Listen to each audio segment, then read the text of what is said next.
कर्पूरगौरं करुणावतारं संसारसारम्। ओम शिवाय, जय माता दी। पुनः स्वागत है आप सभी का हमारे बहुत प्यारे से धनु राशि के जातक और धनु लगन के जातक। 2025 आधा हमारा बीत चुका है, 6 महीने जा चुके हैं, आधा साल हमारा बाकी है, 6 महीने बाकी हैं। तो हमारा विषय रहेगा कि जुलाई से लेकर 6 महीने यानी दिसंबर तक का जो समय हमारे लिए कैसा जाने वाला है। ध्यान रखिएगा, निजी प्रार्थना रहेगी। ये जो 6 महीने हैं, इसमें जो भी गोचरी व्यवस्था होगी, जो भी डेट्स आएंगी, उसमें जितना अधिक हम अच्छा निकाल सकते हैं, जितना अच्छा समझ सकते हैं, केवल उस पर चर्चा करेंगे। कुछ जो डेट्स होंगी जिस पे हमारे को कुछ सावधानी बरतनी चाहिए, जिससे कि जो अच्छी भली हमारी ट्रैक जो चल रहा है वह कहीं भी डिस्टर्ब ना हो, कहीं पे उस पर ब्रेक ना लगे, तो वो सावधानी प्रार्थना करी जाएगी। पूर्व में आपको सूचना दी जा रही है कि केवल और केवल हमने लाभ, और वो लाभ निरंतरता में बना ही रहे, उसके लिए कुछ सावधानियां जो है वह आपको पूर्व में बता दी गई हैं। तो उन डेट्स पे आपको थोड़ा सा ध्यान बना के रखना है। चलिए विषय हम प्रारंभ कर लेते हैं। पहला महीना ले लेते हैं। पहला महीना है जुलाई। बहुत बड़ा परिवर्तन होगा और इस परिवर्तन को अगर धनु राशि और धनु लगन का जो जातक है समझ लेता है, अपने जीवन में उतार लेता है, तो फिर आगे आने वाली जो डेट्स हैं उसमें भी केवल लाभ देखने को मिलेगा। वह कैसे? क्योंकि सिद्धांत पे चलने वाला ग्रह शनि बाबा जो हैं 13 जुलाई से लेकर 28 नवंबर तक मीन राशि में जो आके बैठे हुए हैं, जो कि आपके चौथे सेक्शन में पड़ती है, वहीं बैठे बैठे वक्री स्वभाव को धारण कर लेंगे। वक्री स्वभाव को धारण करने वाला ग्रह सिद्धांत पे चलने वाले शनि बाबा हैं, तो यह एक भाव पीछे यानी कि तीसरे सेक्शन को, जहां पर कुंभ राशि है, इसको निखारना शुरू कर देंगे। इसको तीसरे सेक्शन को निखारने का मतलब ही यह चीज है कि धनु राशि के जातक को या धनु लगन के जातक को अब ये चीज़ समझ में आएगी कि मेरे को यह वाली नीति अप्लाई करनी है अपने जीवन में। मेरे को अपने संपर्क बढ़ाने हैं, मेरे को निजी तौर पर छोटी यात्राएं करनी हैं, और व्यर्थ की पास्ट की कैलकुलेशन को मुझे सम्मुख लेके नहीं चलना है, क्योंकि अब मैं समझ चुका हूं कि मेरे जीवन में जो भी बदलाव होना है वह स्वयं मैंने ही लेके आना है। अभी तक मेरे को यह बात क्लियर नहीं हो पा रही थी। अभी तक मैं दूसरों के परामर्श के आधार पर जो है जजमेंटल नेचर के साथ जो है अपना रिएक्शन दिए जा रहा था। तीसरा सेक्शन जिस भी जातक का इम्प्रूव हो जाता है, उसके जीवन में राहु बहुत बेटर रिजल्ट देने लग जाते हैं, और जब राहु बहुत बेटर रिजल्ट देने लग जाते हैं तो जातक का शनि स्वतः ही ठीक होने लग जाता है। ये है स्कैनिंग विद्या के सूत्र, ये आपको पता ही होने चाहिए, बेसिक्स हैं ये। तीसरे सेक्शन के इम्प्रूवमेंट का मतलब ही यह है कि आपको अच्छे से क्लियर हो गया है कि मेरे को काम धंधा कौन सा सूट करेगा और उसके लिए मेरी प्रिपरेशन क्या रहनी चाहिए। मुझे बहुत अच्छे से क्लियर है कि लाभ मेरा कहाँ छिपके बैठा है, उसको कैसे बाहर निकालना है। और उस आधार पर एक कहा जा सकता है कि धनु राशि धनु लगन का जातक फाइनली ये चीज़ लर्न कर ली है उसने कि मैं ही हूँ वह बदलाव जो अपने भाग्य का निर्माण करेगा। ये स्थिति शनि बाबा आपको जहाँ आप जाओगे आपके साथ खड़े रहेंगे। लेकिन शनि सिद्धांत वाला ग्रह है, नीति वाला ग्रह है, चरित्र वाला ग्रह है, तो वो भी आपके ठीक बने रहने चाहिए, नहीं तो ऊर्जा थोड़ी सी मिसमैच करने लग जाएगी। जुलाई में दूसरा परिवर्तन, 16 जुलाई से 17 अगस्त तक सूर्य जो है वो कर्क राशि में, सूर्य 8वें सेक्शन में पहुंचकर बहुत सारी बड़ी कठिनाइयों पर ब्रेक लगा देंगे। कुछ आशंका ऐसे बन रही थी कि नहीं हमारे को सर्जरी की तरफ नहीं जाना पड़ेगा, सिम्टम ऐसे बन रहे थे, उस पर पूर्णतः ब्रेक लगा देंगे और चमक डालेंगे सेकंड सेक्शन के ऊपर। तो जो आपका धन कोश है उसमें वृद्धि होगी। वृद्धि तो तभी होगी जब आप शनि वाली चीज़ को क्लियर समझ लेंगे, तो इतना धन आएगा कि उत्तम खर्चे भी निभेंगे और सेविंग्स भी कुछ कर पाओगे। साथ ही साथ 26 जुलाई से 31 अगस्त तक शुक्र और गुरु मिथुन राशि के ऊपर। शुक्र और गुरु का यहाँ पर बैठना ये संकेत कर देता है कि बीज डल जाएंगे आपकी उत्तम गृहस्थी के सुखों के लिए या उत्तम गृहस्थी की शुरुआत के लिए, यानी विवाह आदि इत्यादि का जो भी बीज पनपना है, ये दोनों ग्रह यहाँ पर डाल के चलते बनेंगे आगे। तो आपके बीज को ग्रहण आप अगर कर लेते हो, बीज को ग्रहण करने का मतलब ये चीज़ है कि प्राकृतिक रूप से ऐसी चीज़ें बनने लग जाएंगी जहाँ विवाह इत्यादियों में जो लंबे समय से निराशा देख रहे हो या गृहस्थी सुखों में जो कमी देख रहे हो, और ख़ास तौर से जो स्टेबल इनकम जो हर महीने नहीं आ पाती है, उसमें बड़ा स्थिर रूप में बदलाव वो भी आपके पक्ष में देखने को मिलेगा। अब जुलाई में शुरू से अगर लेंगे 28 तारीख तक, तो कुछ सावधानी आपको बना के चलनी, क्योंकि मंगल और केतु नए सेक्शन में बैठे हुए हैं। केतु की प्रकृति है कि मंगल अगर उसके साथ में बैठा हुआ है तो वह आपकी नेचर में अग्रेसिवनेस लेकर ही आएगा। सिम्टम समझिए कि ऐसा जातक मंगल केतु से जो प्रभावित है, नकारात्मक रूप में वह बहुत तेजी से डिसीजन लेता है, एक जगह स्थिर ही नहीं हो सकता। मान लीजिए अगर वो किसी भी पिक्चर देख रहा है या कोई वीडियो देख रहा है, तो उसको एकदम से एंड तक जाना है बगैर पूरी चीज़ को क्लियर देखते हुए। ये बताता है कि मंगल केतु से आने वाली ऊर्जा डिस्टर्ब कर रही है। इसका सिर्फ एक ही इलाज है कि गुरु शनि प्लस चंद्रमा पे आपको काम करना है। तो ये आपके 6 महीने हैं, मतलब कि जुलाई की शुरुआत से लेकर दिसंबर तक ये बहुत अच्छे जाने वाले हैं, और ज़िंदगी भर के लिए अप्लाई कर लोगे तो सारी ज़िंदगी ही आपकी बहुत अच्छी जाने वाली है। तो गुरु हो गए, शनि हो गए, मैच्योरिटी। अब चंद्रमा कैसे हमारे को ठीक करना है, चलो मैच्योरिटी हम अंदर ले आए, हम होल्ड करना सीख गए हैं कि नहीं, हमारे को अपने रिएक्शन को कंट्रोल करना है। चंद्रमा कैसे ठीक करना है वो वीडियो के अंत में मैं निजी प्रार्थना करूँगा। हमेशा के लिए चंद्रमा ठीक हो जाएगा। दूसरे महीने में पहुँचते हैं, अगस्त महीने में पहुँचते हैं। 17 अगस्त से 17 सितंबर सूर्य प्लस केतु सिंह राशि के ऊपर। मंगल केतु में मैच्योरिटी वाला लेसन अगर समझ गए हो तो सूर्य केतु यहाँ पर आपके भाग्य का इतना अधिक आशीर्वाद दिलवा देंगे कि नेम और फेम हासिल होगा, क्योंकि यात्राओं का पक्ष आपका शुरू हो चुका है, वो पॉजिटिविटी में आ चुकी हैं, क्योंकि शनि जो है तीसरे सेक्शन को निखार रहे हैं। ये है कि इसमें भी अगर हम क्या पॉजिटिव निकाल सकते हैं, तो पॉजिटिव निकाल सकते हैं, नेम और फेम आपका बढ़ने वाला है। 31 अगस्त से 15 सितंबर तक शुक्र जो है वो कर्क राशि के ऊपर। कर्क राशि जो है 8वें सेक्शन में पड़ती है। मेरी निजी प्रार्थना रहेगी, तासीर और आहार का ज्ञान जो है वह होना ही चाहिए। अदरवाइज जो है कुछ स्वास्थ्य संबंधी, खासतौर से उदर संबंधित या जेनेटिकल ऑर्गन से संबंधित कुछ परेशानियां आ सकती हैं। तो तासीर प्रकृति का ध्यान रखिए कि मौसम जलवायु कैसी है, जो हम अन्न ग्रहण कर रहे हैं उसकी तासीर कैसी है, नहीं तो आगे चलकर ये थोड़ी सी दिक्कत आ सकती है। बस इसके अलावा कुछ भी ध्यान रखने की ज़रूरत नहीं है, क्योंकि आपको ये क्लियर होना चाहिए कि हाँ, मेरी लगन कुंडली प्लस कंपेयर करा है मैंने गोचर की कुंडली को।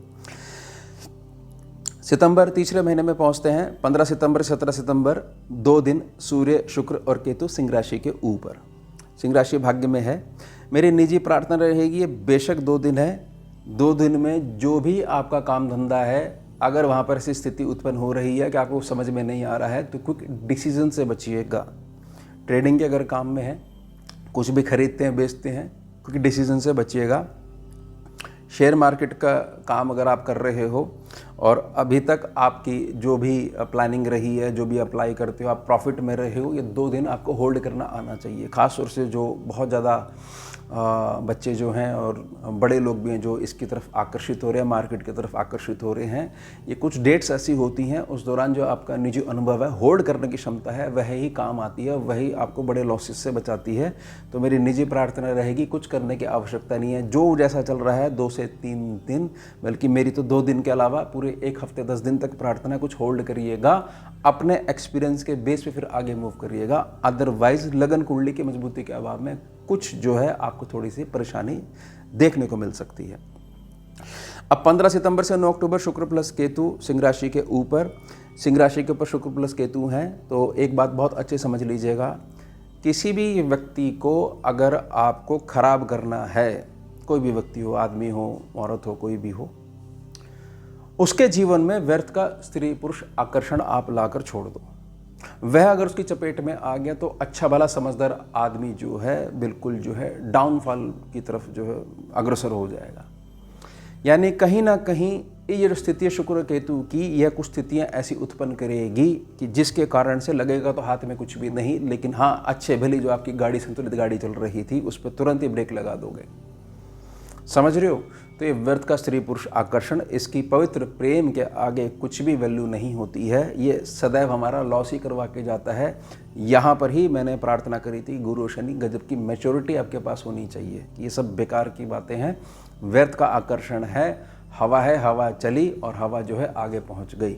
वो किसी कंट्रोल में नहीं आती है, लेकिन हाँ हमने रिएक्ट करा तो हम अच्छी भली जो हमारी दृष्टि हमारे लाभ के ऊपर बनी थी, हमारे काम धंधे के ऊपर बनी हुई थी, हमने खराब कर ली। ध्यान बना के रखिएगा, ये शुक्र प्लस केतु में, ये केतु ऐसे फिर शुक्र को खाने लग जाता है, जैसे मंगल को खा के एग्रेसिवनेस जो है उसको बढ़ा देता है, व्यक्ति के एग्रेसिव नेचर को बढ़ाने लग जाता है नेगेटिव रूप में।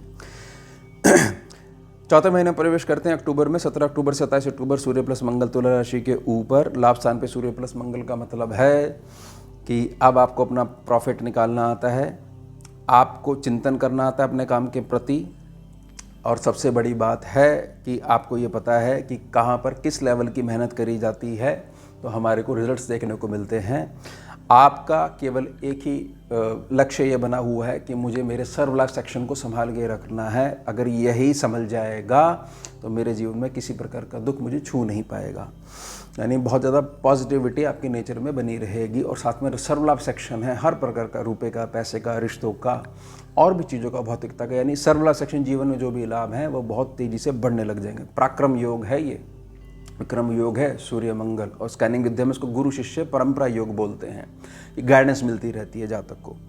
18 अक्टूबर से 5 दिसंबर गुरु आपके फेवर में कर्क राशि में ये हो जाएंगे उच्च के, और कर्क राशि में उच्च के जो है ये बात समझिएगा कि थोड़ा सा आपका फेवर करेंगे ही करेंगे, लेकिन खास तौर से कुटुंब सेक्शन पे सीधी दृष्टि डालेंगे तो कुटुंब सेक्शन में जो भी आपका हक है, जो अभी तक दबाया जा रहा था, वह आपके पक्ष में लाकर खड़ा कर देंगे। ध्यान रखिएगा, क्योंकि अतिचारी चाल में है, सामान्य चाल में ये भार बहुत ज़्यादा कर देते हैं तो 8वां सेक्शन दबने लग जाता है। 8वें सेक्शन दबने का मतलब ये चीज़ है, जो हमारी इन्वेस्टमेंट जो है, जहाँ से हमारे को भविष्य निधि है, वह वर्तमान में बिगड़नी शुरू हो जाती है। लेकिन ये ऐसा नहीं होगा इस बारी, क्योंकि ये पूरे 8 सालों तक अतिचारी चाल में है, बहुत तेज़ी मूव कर रहे हैं। समय ही नहीं है कि भार डालने का उस सेक्शन के ऊपर। नवंबर में प्रवेश करते हैं। 1 नवंबर को मंगल अष्टप्रभावी वृश्चिक राशि में। 2 नवंबर से 16 नवंबर सूर्य प्लस शुक्र तुला राशि में। तुला राशि में सूर्य प्लस शुक्र का मतलब है बड़े ध्यान से पैसा खर्च करना है अपने लग्जरी के ऊपर। ऐसी आदत नहीं होनी चाहिए कि हमें एक चीज़ की ज़रूरत थी तो हम एक की जगह 10 उठा के ले आए, ना ये होल्ड करना आना चाहिए। ये नियम सूर्य के लागू रहने चाहिए, अदरवाइज़ ये माना जाएगा सूर्य शुक्र आपस में एक दूसरे की ऊर्जा को काट रहे हैं, और राहु जो है वो खराब होना शुरू हो गए हैं, यानी बुद्धि जो है वो भ्रम का शिकार हो रही है। ध्यान बना के रखिएगा। 11 नवंबर को गुरु वक्री प्रभाव में आ जाएंगे, जो कि 8वें सेक्शन में आपके बैठे में कर्क राशि में। वक्री में आते ही क्या होगा, जैसे मैंने शनि बाबा के उस संदर्भ में प्रार्थना करी थी कि एक सेक्शन पीछे को निखारना शुरू कर देते हैं। एक सेक्शन पीछे का मतलब है आपकी डेली इनकम को निखारना शुरू कर देंगे, आपके घर के आंतरिक माहौल को, गृहस्थी के सुख को निखारना शुरू कर देंगे, और अभी तक जो विवाह वाली चीज़ें अभी तक दबी हुई थी उसको फिर पुनः निखारना शुरू कर देंगे। ध्यान बना के रखिएगा, क्योंकि उस सेक्शन को वो निखारना शुरू कर देते हैं। आपके अंदर छिपी व्यापारी कुशलता है, उसको निखारना शुरू कर देंगे, पैसिव इनकम को जुड़वा सकते हैं, यानी सब कुछ आपके पक्ष में होगा। साथ ही साथ 16 नवंबर से 7 दिसंबर सूर्य प्लस मंगल वृश्चिक राशि। 26 नवंबर से 7 दिसंबर सूर्य प्लस मंगल प्लस शुक्र वृश्चिक राशि, और 26 नवंबर से 16 दिसंबर सूर्य प्लस शुक्र वृश्चिक राशि। मंगल यहाँ से निकल गए, इनके बीच में सूर्य शुक्र के बीच में से वो पहुँच गए दिसंबर में धनु राशि में आगे मूव करके। अब 16 नवंबर से 16 दिसंबर तक आप अपने वृश्चिक राशि का सेक्शन है उसको समझिए। वृश्चिक राशि का जो सेक्शन है वो 12वें सेक्शन में पड़ता है। इस सेक्शन को अच्छा बना के रखने के लिए मेरी निजी प्रार्थना रहेगी, उस दौरान ये जो काल रहेगा 1 महीने का, कोई भी कठिनाई आपको नहीं आएगी। जब आपको ये विश्वास हो जाएगा कि मैंने अभी तक जो भी ज्ञान अर्जित करा है, यह मैंने अथाह जो समुद्र है उसकी एक बूंद तक भी मैं नहीं पहुंचा हूं। इसके कारण से जो इनके कॉम्बिनेशन से, जो टकराव की स्थिति से जो नकारात्मक विषम ऊर्जा है, वह आपके इस मृदुल स्वभाव के कारण तुरंत कट जाएगी, और आपको पैसों का भी लाभ दे के जाएगी, फेम का भी लाभ दे के जाएगी। और जहाँ किसी प्रकार का अटकाव है जॉब में, बिजनेस में, जो अचीव करना चाह रहे हो, चाहे प्रमोशन हो या कोई अचीवमेंट ऐसी है, कोई टारगेट है, उसको तुरंत अचीव करवा देंगे। यह है कि जो आपका रिएक्शन होता है वह ग्रह से आने वाले प्रभाव को बढ़ा भी सकता है और न्यूट्रल करके आपके पक्ष में वृद्धि भी कर सकता है। ये चीज़ें ज़्यादा मायने रखती हैं, आपका रिएक्शन, ना कि गोचरीय व्यवस्था में अब क्या होने वाला है। अब जो भी होने वाला है वह संभावना है, उसके साथ जब आपकी भावना जुड़ेगी तो रिजल्ट देखो तो क्या मिलता है। दिसंबर में प्रवेश करते हैं, अंतिम महीना, छठा महीना। 5 दिसंबर को गुरु जो वक्री हो गए थे, उल्टे हो गए थे, अभी आगे मूव करेंगे, क्योंकि वक्री हैं तो आगे मूव करने के बजाय ये पीछे इनका जो है मूव हो जाएगा। ये पहुंच जाएंगे आपके 7वें सेक्शन पे, मिथुन राशि के ऊपर। 7वें सेक्शन में पहुंचकर पहले सेक्शन पर जो दृष्टि पड़ेगी, यानी अब आपको फाइनली क्लियर है, हर एक चीज़ का अनुभव आपके पास है। सिखा दिया समय ने आपको क्या सिखा दिया, और एक प्रकार से संतुष्टि का भाव, जो बहुत तेज़ी वाला भाव था, उसमें थोड़ा सा होल्ड आने लग जाएगा, आपके फेवर में रहने वाला है। इसको ऐसे में समझिएगा कि भाई ये जो है मिथुन राशि में पहुंच गया, सेक्शन को दबा। सेक्शन को तो दबा ही नहीं सकते, क्योंकि अतिचारी चाल में पूरे 8 साल तक दबाने से पहले वो आगे मूव कर जाएंगे, फिर वक्री हो जाएंगे, फिर दोबारा पीछे आ जाएंगे। यही चलता रहेगा पूरे 8 सालों तक। 11 दिसंबर को शुक्र वृश्चिक राशि में अस्प्रभावी, 7 दिसंबर मंगल धनु राशि में अस्प्रभावी। जो मैंने प्रार्थना करी थी ना, सूर्य शुक्र रह जाएंगे, मंगल धनु राशि में आगे मूव कर जाएंगे दिसंबर में अस्प्रभाव के साथ। 16 दिसंबर सूर्य धनु राशि में, और 20 तारीख को शुक्र धनु राशि में अस्प्रभाव के साथ, यानी मंगल और शुक्र दोनों अस्प्रभाव के साथ धनु राशि के ऊपर लगन में, साथ में सूर्य बाबा आ जाएंगे। मेरी एक ना निजी प्रार्थना रहेगी, धनु राशि का जातक जो है, अगर जो आपका साइन है, अगर आप उसको समझोगे, साइन क्या है कि एक ऐसा क्रिएचर है जिसके पास जीव की भी ताकत है, घोड़े की भी ताकत है, हॉर्स पावर भी बहुत अच्छी है, बहुत बल है, इंसान की बुद्धि भी है, और साथ में उसके पास एक टारगेट है। समझ रहे हो? अगर उसको किसी प्रकार से हिला दोगे तो उसका टारगेट हो सकता है कई महीनों से वहाँ पर वो खड़ा हुआ, वो जो है मिस हो जाएगा। टारगेट से मिस कराने के लिए क्या बड़ी अच्छी चीज़ होती है, जैसे मैंने पहले प्रार्थना करी कि व्यर्थ का स्त्री पुरुष आकर्षण, और जातक के नित्य स्वभाव में यह होना कि हमें समझाने का प्रयास मत करिए, हमें सब कुछ आता है, यानी अहंकार दे दो उसको, यानी कि वो स्वतः ही अपने आप को नष्ट कर लेगा। ऐसे में आपका गुरु और शनि आपके पक्ष में होने चाहिए, मैच्योरिटी आपके पक्ष में होनी चाहिए, और सेकंड सेक्शन आपके पक्ष में होना चाहिए। सेकंड सेक्शन आपके पक्ष में होने का मतलब है संतुलित शब्दों का प्रयोग करना, उत्तम संगत के साथ आपको आना ही आना चाहिए, यानी होल्ड करना आना चाहिए आपको। तो यह जो छठवां जो महीना आएगा, दिसंबर का जो महीना आएगा, इसमें जो धनु राशि है, जो लगन जो आपका भाव है, पहला सेक्शन है, ये इम्प्रूव होने लग जाएगा। पहला सेक्शन इम्प्रूव होने का मतलब है सारे सेक्शनों तक ग्रोथ जा रही है, ग्रीन ऊर्जा जा रही है। अब समझिए, मैंने निजी प्रार्थना जो करी थी कि गुरु शनि तो आपने मैच्योरिटी समझ ली, बड़े बुजुर्ग का अनुभव समझ लिया, होल्ड करने की क्षमता समझ ली। अब समझिए चंद्रमा का उपाय। देखिए, चंद्रमा है आपका आंतरिक मन। मन में भी 2 प्रकार होते हैं, एक तो प्रत्यक्ष और एक छुपा हुआ मन, अवचेतन मन, जिसको सबकॉन्शियस माइंड बोलते हैं। उसी में असलियता को छुपी हुई है। चलायमान मन है, उसका सिर्फ एक ही उपाय है, योग साधना, वो भी उत्तम गुरु के साथ, जिसके पीछे ब्रांचेज हों और जो सीधा गुरु मंडला से जुड़ा हुआ हो, ना कि कोई स्वयंभू गुरु जो किसी भी प्रोफेशन से उठकर जो है आ चुका है और आगे उसने ब्रांचेस चेले बनाने शुरू कर दिए। उसका खुद का कोई गुरु नहीं है और पीछे कोई ब्रांच नहीं है। ये खराब करता है आपके चंद्रमा को। तो योग साधना जो है, योग साधना अगर निरंतर करी जाएगी तो मन संतुलित रह सकता है या रह पाएगा। यह है परमानेंट इलाज। अब इसी चीज़ को हम पकड़ते हैं तो क्या चीज़ है, जो भी जातक जो है, जो चिंता करता रहता है, चिंता का सिर्फ एक ही विषय होता है, या तो पास्ट या भविष्य। वहाँ पर जो भी घटना है उसके साथ न्याय अन्याय जो भी हुआ है, वह स्टोरी उसके साथ जो रहती है और वो लगातार सुनाता रहता है, वो केतु को खराब कर देता है, चंद्रमा को वीक करने लग जाता है। यानी कि प्रत्यक्ष वर्तमान में ही रहना। जो मेरे साथ गलत करके गया वह अपना बिगाड़ के गया, मैंने कोई रिएक्शन नहीं दिया तो मैंने मेरे कर्म को संतुलित करके रख लिया।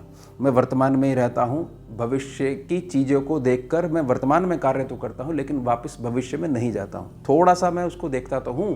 तो ये मेरी समझदारी, मेरा अनुभव दर्शाते हैं। अब जो है मन का काम है जो है लगे रहना, कुछ ना कुछ निकालना। तो मैंने मन को दिशा दे दी, ये मेरा प्रोजेक्ट है, अब आपने चिंता नहीं करनी है, बिल्कुल पास्ट में नहीं जाना है, भविष्य में नहीं जाना है। इस प्रोजेक्ट पे चिंतन करो और इसमें हम कैसे हम बेहतरी कर सकते हैं इसको बाहर निकालिए। अब आपके 3 ग्रह आपके पक्ष में हो गए, गुरु आपके पक्ष में हो गया, मैच्योरिटी के साथ शनि, चालाकी प्लस मैच्योरिटी के साथ कि हमें मेरे को कार्य निकलवाना आता है, कम शब्दों का कम एफर्ट के साथ, समझ गए। और साथ में हो गए चंद्रमा, यानी मैं हूँ ही वर्तमान में, मैं वर्तमान में मेरे लक्ष्य को जानता हूँ, उसको और अधिक इंप्रूवमेंट करने के लिए मेरा चंद्रमा ठीक है। अब चंद्रमा ठीक है तो होगा क्या, एक तो मन प्रसन्न बना रहेगा, जीवन में हर प्रकार की खुशी चंद्रमा देता है, धन चंद्रमा देता है। जब धन आएगा तो उसके बेस पे जो लग्जरी है जीवन में तो तब बढ़ पाएगी, शुक्र तब इंप्रूव हो पाएगा। ऐसा नहीं है कि कुंडली में आपने चंद्रमा अपना खराब करके रखा है, शुक्र के उपाय कर रखे हैं या खूब सारे बीज मंत्र कर रखे हैं, शुक्र की सिद्धि कर रखी है, नहीं हो सकती। वो केवल लग्जरी देगा, बेस रहेगा चंद्रमा। तो ये तीनों ग्रह आपने अपने पक्ष में बनाकर रखने हैं। फिर आप देखिएगा कि नकारात्मक प्रभाव कितना भी अधिक क्यों ना हो जाए, आपको बिल्कुल भी छू नहीं पाएगा, क्योंकि आपका जो रिएक्शन है वह संतुलित है, वह आपके कंट्रोल में है। तो ये हो गया हमारा उत्तम विषय। मिलते हैं आपसे अगले भाग में नए विषय के साथ। जुड़िए और जोड़िए। ओम शिवा जय माता। भुजगेन्द्रहारम् कर्पूरगौरं करुणावतारं